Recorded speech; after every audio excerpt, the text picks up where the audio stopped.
ভারতের মতো একটা বন্দিপ্রতিম দেশের সাথে আমাদের সম্পর্ক ভালো হওয়ার কথা।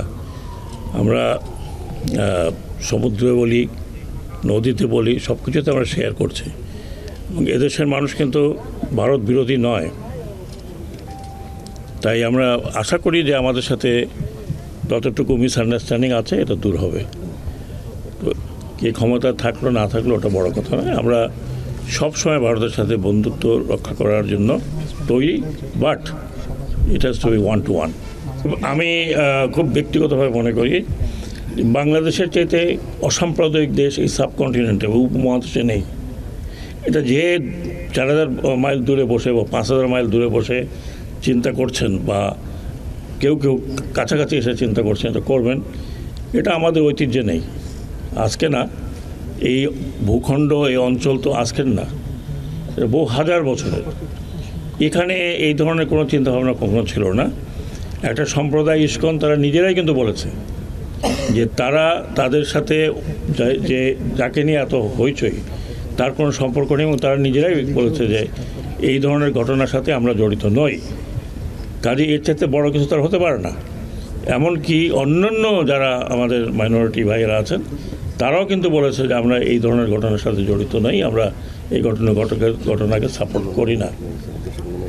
কাজে এইটা ব্যাপার। কিন্তু আমি যেটা মনে করি আমরা সবাই বাংলাদেশি, আমি সেই পরিচয় মনে করি। ধর্ম বিষয়টি সেপারেট, বাট আমরা বাংলাদেশি, এটাই আমাদের পরিচয়, সেটা যে ধর্মেরই হোক। এখন কেউ কেউ এই ধর্মটাকে ব্যবহার করছে, সেটা শুধু ইস্কন কেন, শুধু মেজরিটি ধর্ম যারা তাদেরও ব্যবহার করা হচ্ছে। তো এটা আমি মনে করি না যে খুব শুভ দেশের জন্য। এবং যারা যারা এর সাথে জড়িত তারা এখন টের পেয়েছেন যে তাদের পিছনে কেউ নেই। তো আশা করি যে এটা খুব বড় কিছু বিষয় নয়, এবং এই বিষয়ে অলরেডি একটা মিটমাট হয়েছে বলে আমি মনে করি। ইনশাআল্লাহ আগামীতে এ ধরনের যেন কোনো কিছু না হয় সেটা আমরা দেখব। কিন্তু আপনারা তো বাইরের প্রপাগান্ডা শুনছেন, ওটা করতেই থাকবে। ওটা যাদের ইন্টারেস্ট আছে, ভেস্টেড ইন্টারেস্ট আমরা বলি, তারা তো কত রকম কথা বলবে। তারা হয়তো আমাকেও একটা রং দিয়ে দিতে পারবে, আপনাকেও একটা রং দিয়ে দিতে পারবে। তো সেটা নিয়ে যদি আমরা ঘাবড়ায় থাকি, ওর পিছনে দৌড়াতে থাকি, তাহলে তো আমরা আগাতে পারবো না। কিছু লোক এটা করছে। হ্যাঁ, 2-1টি জায়গা আছে যেখানে মালিক পক্ষ, বিশেষ করে আমি গার্মেন্টস সেক্টরের কথা বলছি, যেখানে সবচেয়ে বেশি সমস্যা। 2-1টি বড় বড় গার্মেন্ট ফ্যাক্টরিজ বা সমষ্টি ফ্যাক্টরি আছে, সেখানে যেহেতু মালিক নেই সেই কারণে কিছু অসুবিধা হচ্ছে। কিন্তু ইতিমধ্যেই অনেক জায়গায় সরকার চেষ্টা করছে এবং সরকারি কোষাগার থেকে টাকা দিয়ে যারা শ্রমিক আছেন তাদেরকে বেতন দিয়েছেন।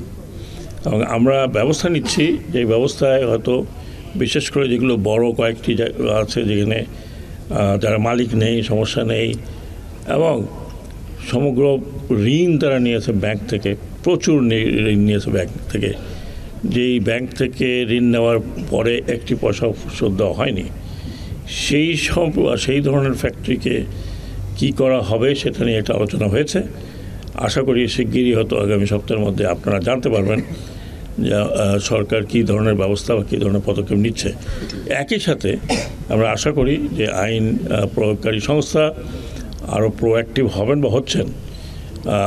আমরা মনে করি যে এনাফ ইজ এনাফ। পার্টিকুলারলি যারা দুষ্কৃতিকারী, যারা দুষ্কৃতি করবে তাদের বিরুদ্ধে অ্যাকশনে যাওয়া হবে। একটা গভর্নমেন্টে আপনারা জানেন সেখানে মালিককে মারা হয়েছে, কাউকে কেউ মারার অধিকার রাখে না। শ্রমিকরা যারা তারা আন্দোলন করতে পারে, যদি বৈধ আন্দোলন হয়, দাবি করতে পারে যদি দাবি হয়, কিন্তু মারার কেউ ওই স্বাধীনতা নেই। এরপর তাদের মধ্যে কয়েকজনকে অ্যারেস্ট করা হয়েছে। আমি আশা করি তাদের বিরুদ্ধে স্ট্রং অ্যাকশন নেওয়া হবে, কারণ এরাই কতিপয় লোক এই সেক্টরটাকে নষ্ট করার চেষ্টা করছে। এবং আপনারা জানেন যে আমাদের garment industry the main stay বাংলাদেশের ফরেন কারেন্সি আর্নিং এ পর্যন্ত। তো কাজেই আমরা কোনোভাবেই আমরা এবং যারা বিনিয়োগ করেছেন তারা কোনোভাবেই এই ইন্ডাস্ট্রিটাকে নষ্ট হতে দেবে না বলে আমি মনে করি এবং আশা করি। আমি দৃঢ় প্রতিজ্ঞ যে আমরা নষ্ট হতে দেব না। তা যেই যত দিক থেকে এই টেনে এটাকে নষ্ট করার চেষ্টা করুক না কেন।